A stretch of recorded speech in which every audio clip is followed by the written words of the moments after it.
Барлықтарыңызға қайырлы кеш болсын.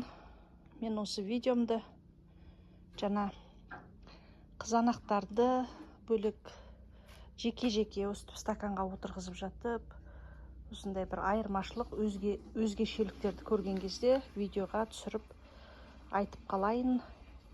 Кейбір адамдарға сол не болсын деп көрнекілік көзбен көрсетіп тұрып, салыстырып тұрып көрсететіндей сабақ болсын деген мағынада осы видеоны түсіріп отырмын.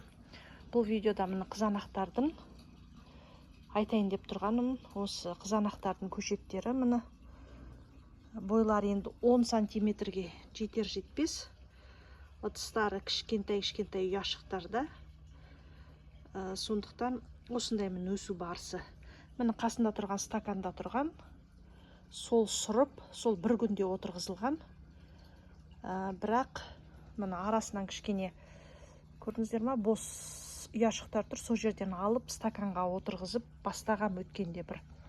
Содан күн қарайып кеткен шығар, мүмкін сондай қол тимей кеткен ғой. Сол беті басқа немесе басқа көшеттерге, міне әр жағындағы сияқты басқа көшеттерге ауысып кеткен ғой. Бірағында менің бұл сұрып деп айтып тұрғаным, өйткені жаңағы бір сұрыптарды бірге ұстаймын. Сосын солын бір-бірінің жанынан тастамаймын, өйткені ауысып кетпесін деп, келешекте қай тұқымды алғанымды бәрін біліп отырайын, шатаспасын деп.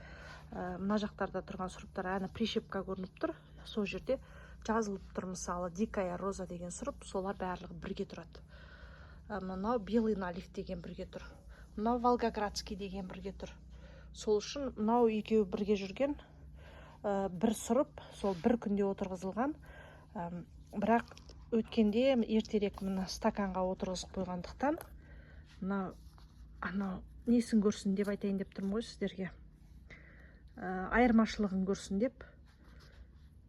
Міне бұлардың үлкендігі қандай, мынау үлкендігі қандай, міне осындай. Осындай міне алыстан көрсетейін. Міне осындай бойлар. Сонда не деген сөз? Жеке ыдысқа отырғызған әрбір өсімдікке міне күтім жасалуы жақсы.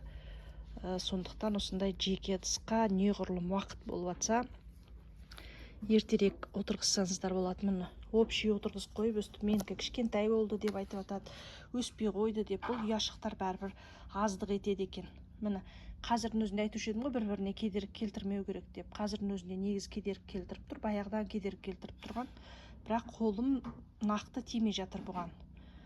Бүгін басқа сұрыптарды пикировать етіп, жаңа бөлек стакандарға отырғызып жатырмын. Сондықтан осыған кезек осы қызанаққа әлі келген жоқ. Бір түсіріп алайын деп осы видеоны дайындап отырмын. Назарларыңызға рахмет. Сау, сәлеметте болыңыздар.